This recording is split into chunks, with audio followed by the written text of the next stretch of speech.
नमस्कार, आप देख रहे हैं न्यूज आवर का लोकप्रिय कार्यक्रम आमना सामना। आज आमना सामना में करेंगे मोहन सरकार के एक्शन की बात जो मदरसों पर हो रहा है। प्रदेश के श्योपुर जिले में 56 मदरसों पर बड़ी कार्रवाई करते हुए उनकी मान्यता रद्द कर दी गई है। मदरसों पर आरोप है कि वे नियमानुसार संचालित नहीं किए जा रहे थे, इस कारण यह फैसला लिया गया। मसला मदरसों से जुड़ा होने के कारण यह सियासी बयानबाजी होती जा रही है।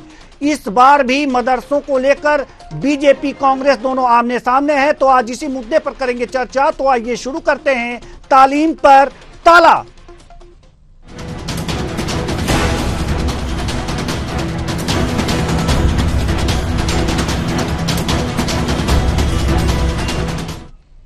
मध्य प्रदेश के सभी जिला शिक्षा अधिकारियों को निर्देश दिए गए हैं कि वे अपने क्षेत्र में संचालित मदरसों का मैदानी अमले द्वारा भौतिक निरीक्षण कराएं, जिसके तहत श्योपुर में सरकारी अमले ने निरीक्षण किया और 80 में से करीब 50 से अधिक मदरसे ऐसे पाए गए जिनमें शैक्षणिक गतिविधियों को अंजाम नहीं दिया जा रहा था।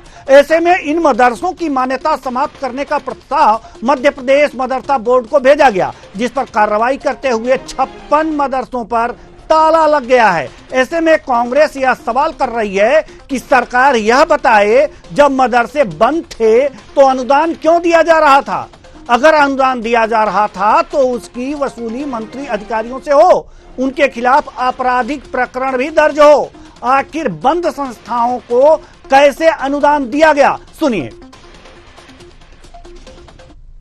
ये वो मदरसे हैं जिनको ये लगातार अनुदान देते चले आ रहे हैं। सरकार ये बताए कि जब मदरसे बंद थे, मदरसे में शैक्षणिक कार्य नहीं हो रहा था, तो ग्रांट क्यों दे रहे थे? और अगर ग्रांट दे रहे थे तो इतने वर्षों तक जो ग्रांट दी है उसकी रिकवरी करी जाए और ये उनसे पैसे लिए जाएं, मंत्री जी से, प्रशासनिक अधिकारियों से। और मंत्री जी पर, प्रशासनिक अधिकारियों पर आपराधिक प्रकरण दर्ज होना चाहिए कि ऐसी संस्था जो काम नहीं कर रही है, जो बंद पड़ी है, वर्षों वर्ष तक उनको अनुदान ये कैसे देते रहे। ऐसे में बीजेपी का कहना है कि कांग्रेस मदरसों के खिलाफ कैसे हो गई। हमने तो अनियमितताओं के खिलाफ जांच कराई, कार्रवाई कराएंगे। सुनिए नरेंद्र सलूजा बीजेपी प्रवक्ता ने क्या कुछ कहा है। देखिए, बड़ा आश्चर्य हो रहा है कि कांग्रेस मदरसों के खिलाफ बोल रही है। कांग्रेस कह रही है कि अनुदान क्यों दिया गया, कांग्रेस कह रही है अधिकारियों पर कार्रवाई करो। अरे हमने तो कार्रवाई करी है, लेकिन आप मदरसों के खिलाफ कब से हो गए? हमने तो जो भी यदि गड़बड़ी अनियमितताएं पकड़ी है तो हमने कार्रवाई भी करी, उन्हें बंद भी किया है और हम पूरी जांच भी कराएंगे। जिसका दोष होगा उस पर कार्रवाई भी करेंगे और वहाँ सिर्फ श्योपुर नहीं, प्रदेश में जहाँ भी मदरसों में गड़बड़ी होगी हम जांच कराएंगे, दोषियों पर कार्रवाई भी करेंगे और जो भी जिम्मेदार होगा उस पर भी कार्रवाई करेंगे। कांग्रेस चिंता मत करे, कांग्रेस सनातन धर्म का भी विरोध करती है, मदरसों का भी विरोध करती है। कांग्रेस का चरित्र क्या है समझ नहीं सकते हम। तो कांग्रेस ने मदरसों के खिलाफ क्यों बोला, यह आश्चर्य की बात है बीजेपी के लिए। लेकिन जो कांग्रेस ने प्रश्न उठाए हैं वो वाजिब लग रहे हैं। कांग्रेस का कहना है कि आखिर बंद मदरसों को अनुदान क्यों दिया गया।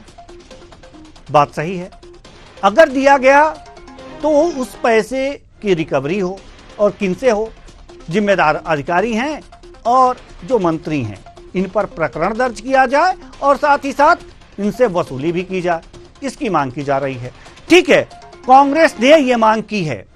कुल मिलाकर के अगर जो देखा जाए तो ऐसे शैक्षणिक संस्थानों, चाहे मदरसे की ही बात नहीं, और भी तमाम बातें हैं और भी तमाम स्कूल हैं, कॉलेज हैं, जहां पर जिनकी मान्यता है, जो सरकार के अनुदान से चल रहे हैं। अगर उनमें वो अनियमितता की परिधि में आ रहे हैं तो वास्तव में उन पर कार्रवाई होनी चाहिए। सवाल यहां पर यह है कि अगर जो सरकार कार्रवाई कर रही है तो यह अच्छी बात है, अच्छी बात है, इसकी सराहना कांग्रेस कर रही है, ठीक है, यह होना चाहिए। लेकिन सवाल यह भी है कि आखिर बंद मदरसों को यह अनुदान क्यों दिया गया? क्या अनुदान देते समय यह नहीं देखा गया कि वहां पर बच्चे नहीं पढ़ते हैं, वो बंद हालात में हैं, वो नहीं चल रहे हैं, वहां पर कोई भी बच्चा शिक्षा ग्रहण नहीं कर रहा है? यह देखने का काम किसका है? बड़े सवाल हैं और इस सवाल का भी जवाब लिया जाएगा। आज हम इसी मुद्दे पर चर्चा करेंगे और चर्चा के लिए हमारे साथ जो मेहमान जुड़े हुए हैं उनसे हम आपका परिचय करा दें। डॉक्टर प्रेम व्यास, प्रवक्ता बीजेपी, राम पांडे, प्रवक्ता कांग्रेस, रमेश शर्मा, वरिष्ठ पत्रकार, तीनों मेहमानों का बहुत बहुत स्वागत है हमारे इस कार्यक्रम में। चर्चा की शुरुआत हम करेंगे डॉक्टर प्रेम व्यास, प्रवक्ता बीजेपी। कांग्रेस जो मांग उठा रही है, जो कांग्रेस मांग कर रही है कि वास्तव में बंद मदरसों को अनुदान क्यों दिया गया, अगर दिया गया तो अधिकारी और मंत्री उसके लिए जिम्मेदार हैं, उनसे वसूली की जाए। यह तो वाजिब सा प्रश्न है, क्यों आपको नहीं लगता डॉक्टर प्रेम व्यास? देखिए देवेंद्र जी देखिए, निश्चित तौर पर भौतिक निरीक्षण के पश्चात ये खामियां सामने आई। पूर्व में हो सकता है कि जब 2017 के पूर्व में उनके पास अपनी व्यवस्थाएं हो, लेकिन 2017 के पश्चात जब बार बार जानकारियों का अभाव रहा, तब जाके जांच प्रक्रिया प्रदत्त हुई। जांच प्रक्रिया प्रदत्त होने के पूर्व में भी एक घटनाक्रम हुआ था, उसको लेकर शासन की तरफ से कहा गया था कि जो बच्चे वहां पर पढ़ रहे हैं, जो हिंदू बच्चों को लेकर बात हुई थी, उसके लिए भी शासन ने कहा था कि अज्ञानतावश वहां पर पढ़ रहे हैं, जानकारी पढ़ रहे हैं, कोई षड्यंत्र पूर्वक पढ़ रहे हैं या स्वेच्छा से पढ़ रहे हैं। पांचों पैमानों व्यापक दृष्टिकोण करने के पश्चात हम कुछ कहेंगे। उसके पश्चात जांच हुई और सभी विद्यालयों में जांच हुई है। जांच की प्रक्रिया में जो भी लोग दोषी पाया जा रहा है, चाहे वो मदरसा हो चाहे वो विद्यालय हो, निश्चित रूप से उस पर कार्रवाई की जा रही है। दूसरा एक फैक्ट मैं बताना चाहूंगा कि आर्टिकल 1 में इस्लामिक धार्मिक शिक्षा जो है वो के बाहर होती है। आर्टिकल 1। दूसरा जो शिक्षा अधिकार कानून अनुच्छेद 31(1) में अधिकार प्रदत्त किए गए मदरसों को कुछ, वही धारा 28 अलग बात करती है। इसीलिए जो कार्रवाई होती है, निश्चित रूप से उसमें देरी होती है। हमें आप ये बताइए, हमें अनुच्छेद मत पढ़ाइए। नहीं प्रदत्त की जी बिल्कुल, हम अनुच्छेद नहीं जानते, हम सीधी सीधी बात जानते हैं कि क्या जिनकी मान्यता है अनुदान देने से पहले क्या कोई जांच पड़ताल नहीं की जाती? देखिए देवेंद्र जी, इसीलिए मैंने कहा समय समय पर भौतिक निरीक्षण होता है। 2017 के पश्चात भौतिक निरीक्षण होता है सर, भौतिक सत्यापन? जी मैं आ रहा हूं, उसी बात पे आ रहा हूं। 2017 के पूर्व में भौतिक निरीक्षण पर ईयर्स होते थे। 2017 के पश्चात भौतिक निरीक्षण नहीं किए गए। उन अधिकारियों जिनने भौतिक निरीक्षण नहीं किया, निश्चित रूप से उनकी जो है संवाद जारी किया जा रहा है, शोकाज नोटिस दिए जा रहे हैं कि क्यों नहीं भौतिक निरीक्षण हुआ। ये अच्छी बात है। कांग्रेस का तो यही सवाल है कि ये पहले क्यों नहीं किया गया? अनुदान कब कब दिए जाते हैं? इसीलिए हर साल दिए जाते हैं अनुदान। हमें तो यही लगता है कि अनुदान हर साल दिए जाते होंगे। तो अनुदान आप दे रहे हैं और जिसको दे रहे हैं उसका भौतिक सत्यापन कितने दिन में करते हैं कि वहां पर बच्चे हैं कि नहीं? कुछ समय जी मैं आ जाता हूं। आपने अभी कुछ समय पूर्व में सुना कि कई सारे मदरसों को जो अनुदान दिया उसको रोक लिया गया और उसको लेकर तुष्टीकरण का आरोप लगा रहे हैं। बात ये नहीं है, आप मेरे सवाल का जवाब दीजिए सर जो मैं पूछ रहा हूं आप इधर उधर ना घुमाइए, वो सीधे एक लाइन में जवाब दे दीजिए। एक लाइन में जवाब है कि अगर जो हर साल अनुदान दिए जाते हैं तो उसका भौतिक सत्यापन कितने दिन में होता है, कितने सालों में होता है? क्या अनुदान देने से पहले ये जांच परख करने का काम किसका है कि वहां पर बच्चे हैं नहीं हैं, कितने बच्चे पढ़ रहे हैं? हमें यह बताइए आप। देखिए, निश्चित रूप से भौतिक निरीक्षण जो अधिकारी करते हैं, मदरसा बोर्ड जो होता है, जो उसके पूरे प्रारूपों को प्रदत्त करता है, वो राज्य शासन शिक्षा अधिकारी के पास में उन पूरे प्रारूपों को पहुंचाने का कार्य करता है। अगर उन प्रारूपों को पहुंचाने में कहीं भी प्रक्रियात्मक त्रुटि है और कहीं उसमें कोई अधिकारी भी संलिप्त है, तो निश्चित रूप से इसीलिए मैंने कहा है कि कार्रवाई की जाएगी। अब ये एक बोर्ड का दायित्व था कि उस बोर्ड के अंतर्गत आने वाले शिक्षण पद्धति और विद्यार्थियों की पूरी जानकारी जो सरकार को मुहैया कराए। सरकार का दायित्व रहता है कि उन जानकारी जो मुहैया करवाई है उस पर वो निर्णय लेकर उसको अनुदान प्रदत्त करें। इसीलिए मैं वो बात कर रहा था कि 2017 के पश्चात अनुदान देते रहे क्या है आप लोग? सवाल तो यहां आकर के अटकता है ना कि क्या बिना जानकारी लिए आप लोग अनुदान देते रहे? तो देखिए, लगभग इसके पूर्व में लगभग 54 से 60 ऐसे मदरसे थे जिनका अनुदान रोका गया। इसीलिए मैं उस बात को प्रेषित करना चाह रहा था। उस समय तुष्टीकरण का आरोप लगाया गया था, लेकिन प्रक्रिया और प्रणाली की जो त्रुटि थी उसको अवगत किया गया था। उसके पश्चात सतत जांचों का दौर, और उसके पश्चात ये निराकरण निकला कि इतने जो है मदरसों में वाकई में अनियमितताएं पाई गई। जिनमें अनियमितताएं पाई गई है, निश्चित रूप से उसको बंद करने का कार्य किया है। कब किया गया ये सर, जरा हमें बता दीजिए। जी, सर्विस के पश्चात आप देखिए ना, पूरे 3 सालों से सर्विस की प्रक्रिया, और उसके बाद में पिछले साल व्यापक पैमाने पर उसका असर देखना। ठीक है। राम पांडे जी, कहां से असंतुष्ट हैं आप लोग? सरकार के क्रियाकलाप में कहां से असंतुष्ट हैं?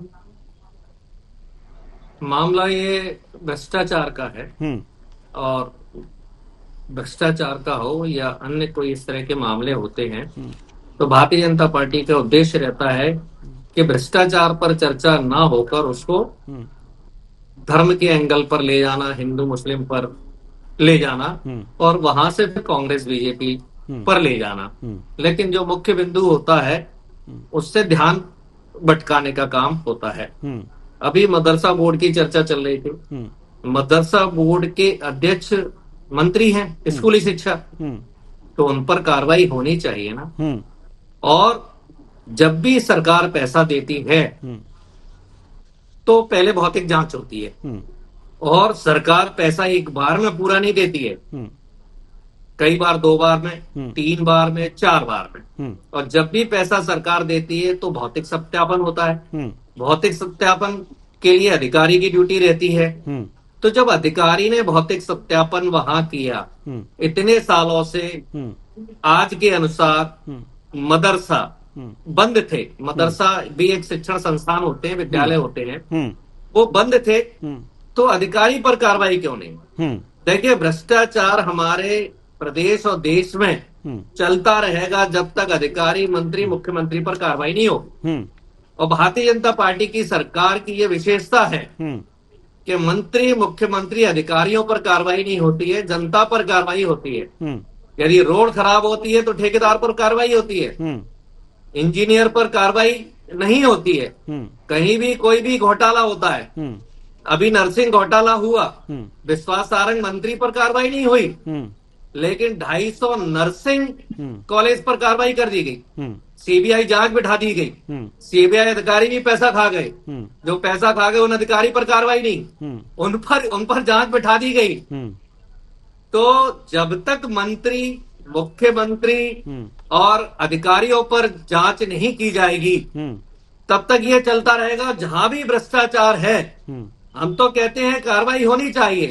अब आप शिक्षा के स्तर को बढ़ा क्यों नहीं रहे? अब मध्य प्रदेश में इस बार 11,000 सरकारी स्कूल में एक भी विद्यार्थी ने एडमिशन नहीं लिया, जबकि उन 11,000 स्कूल में टीचर हैं, बिल्डिंग है, बिजली का बिल है, तो ये सारा खर्चा सरकार को उठाना पड़ रहा है। लेकिन शिक्षा व्यवस्था इतनी ध्वस्त कर दी है कि सरकारी 11,000 स्कूलों में एक बच्चे ने एडमिशन नहीं लिया। चलिए, ठीक। तो कहने का पूरा तात्पर्य यही है कि हर बात को हिंदू मुस्लिम पर ले जाना, और ये जो हमारा मदरसा वाला मामला है ये हर महीने उठता है, लाउड स्पीकर मामला हर महीने उठता है, लव जिहाद का मामला हर महीने उठता है, मारपीट का मामला हर महीने उठता है, लेकिन जो एक्चुअल जिस पर काम किया जाना चाहिए उस पर काम नहीं होना है। तो सरकार को अपनी सोच और नीयत सुधारना पड़ेगी, सरकार को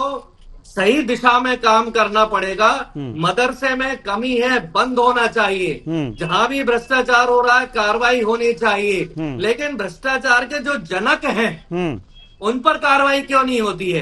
तो जो भ्रष्टाचार के जनक हैं जब तक उन पर कार्रवाई नहीं होगी।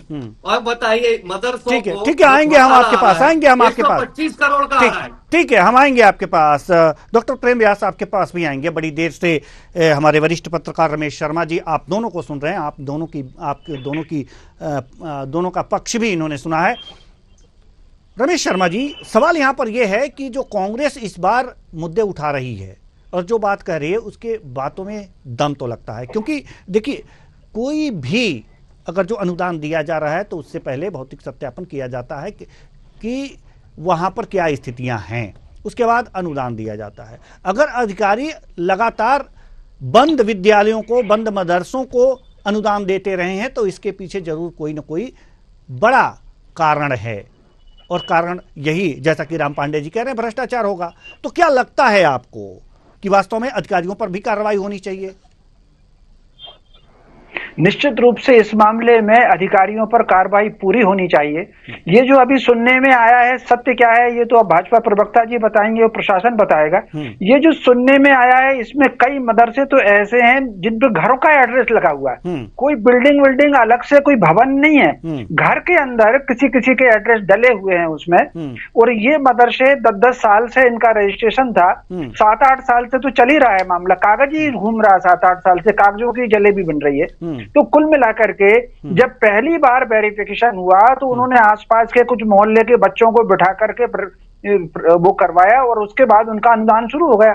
आप मुझे बताइए, 5-7 साल से तो इन मदरसों ने अपनी प्रगति की रिपोर्ट सरकार को नहीं दी, उसके बाद सरकार का अनुदान जारी हो रहा है। निश्चित रूप से इसके लिए जो जिला स्तर का जो जिला शिक्षा अधिकारी है, जो जिले में मदरसा बोर्ड के जो पदाधिकारी हैं, और जो लोग इंस्पेक्शन की टीम है, निरीक्षण की जो टीम है, निश्चित रूप से पूरी की पूरी निरीक्षण की टीम पर कार्रवाई होना चाहिए। और इसमें निश्चित रूप से मैं समर्थन करूंगा मुकेश नाइक जी की बात का कि पैसों की वसूली होना चाहिए, और दोनों से पैसों की वसूली हो, जिनको अनुदान दिया गया है उनसे भी वसूली हो, और जो लोग जिनके कारण मिला है निश्चित रूप से जिले के स्तर जो नीचे साठगांठ होती है निश्चित रूप से उस पर हो। बल्कि इस घटना से सरकार सबक लेकर के जिन और शिक्षण संस्थाओं को अनुदान मिल रहा है, वो मदरसे हो या नॉन मदरसे हो, दूसरी शिक्षण संस्थाएं हो, उन सब पर, उन सब संस्थाओं का बाकायदा एक अभियान चलना चाहिए, सबकी जांच हो। मुझे याद आ रहा है राजीव गांधी जी का वो वाक्य कि हम 1 रुपया जारी करते हैं, 75 पैसे रास्ते में, 85 पैसे रास्ते में रह जाता है। निश्चित रूप से ये तंत्र जो है, ये तंत्र बिल्कुल, इसके बारे में जो जितनी चर्चा की जाए वो उतनी कम पड़ती है, ऐसी चर्चाएं आती हैं। अब सत्य क्या है ये तो भगवान जी जाने और भाजपा प्रवक्ता जी बताएं, लेकिन इस पर निश्चित रूप से जिले स्तर के नीचे FIR होनी चाहिए उन सबके ऊपर, और FIR और वसूली की कार्रवाई हो, निश्चित रूप से होनी चाहिए। जी बिल्कुल, वसूली की कार्रवाई होनी चाहिए, FIR होनी चाहिए। डॉक्टर प्रेम व्यास, आप कुछ कहना चाहते हैं? पहले अपने बात में रख लीजिए, उसके बाद से हम आपसे अगला सवाल करते हैं। देखिए देवेंद्र जी, मेरे 2 इनके बीच में काउंटर प्रश्न थे और जवाब भी थे उसके। इन्होंने कहा कि 2017 के पूर्व से चल रहा है, 1.5 वर्षों के लिए कांग्रेस आई थी, कितने जो है विद्यालयों का निरीक्षण हुआ या कितने नर्सिंग कॉलेजेस का निरीक्षण हुआ? नर्सिंग कॉलेजेस को 2017 में मान्यता मिली, 2018 में कांग्रेस सत्ता में आई, उसके बाद 2020 में कोरोना काल, और उसके बाद में जैसी संज्ञान में आई जानकारी 21 सितंबर 2021 से सतत कार्रवाई का दौर, जिसमें रजिस्ट्रार, सब रजिस्ट्रार, कॉलेज, सभी स्तर के अधिकारियों को निलंबित करना, सिराली जैन जी का अपॉइंटमेंट करना, उसके बाद में हाई कोर्ट संज्ञान में लाना, हाई कोर्ट में जो है मामला उसके बाद CBI को प्रेषित करना, CBI के द्वारा जांच करना, ये सब पूरा एक बहुत हाई कोर्ट के मार्गदर्शन में पूरा जो है केस चल रहा है। दूसरी बात है, 400 कॉलेजों को पुनर्निरीक्षण 2019 और 20 के मध्य में किया गया, बिना निरीक्षण के उनको पुनः मान्यता प्रदान कर दी गई। वही हमने 2021 से सतत कार्रवाई करी। दूसरा, इन्होंने कहा मदरसों से जो पैसा सरकार को मिल रहा है, आप बता दीजिए सरकार को कितना पैसा प्रदत्त हुआ है और सरकार के किन अधिकारियों को पैसा प्रदत्त हुआ है। इसीलिए मैंने कहा कि दोनों बातें अलग है, दोनों बातों को जोड़कर बोलना। और तीसरा, एक बहुत अच्छी बात है इसमें, इन्होंने कहा 11,000 विद्यालय जो सर्व सुविधा युक्त, अभी तक तो कांग्रेस मानने को तैयार नहीं थी कि जो है विद्यालय सर्व सुविधा युक्त हो गए, अब मान रही है कि इंफ्रास्ट्रक्चर भी है और वहां टीचर्स भी है। तो मैं एक छोटी सी फाइनेंशियल एक्सप्रेस की रिपोर्ट सिर्फ मुस्लिम समाज के लिए बता देता हूं कि 6 लाख छात्र पिछले 22-23 में मदरसों में एडमिशन लिए और लगभग 6.5 करोड़ छात्रों ने उच्च प्राथमिक स्तर पर विद्यालयों पर दाखिला लिया है। ये दोनों तीनों बातों का जवाब है। देवेंद्र जी, अब आप जो पूछ रहे थे वो पूछ लीजिए। इस सवाल हमारा ये नहीं है कि कितने, कब से आप जांच कर रहे हैं और क्या क्या हुआ।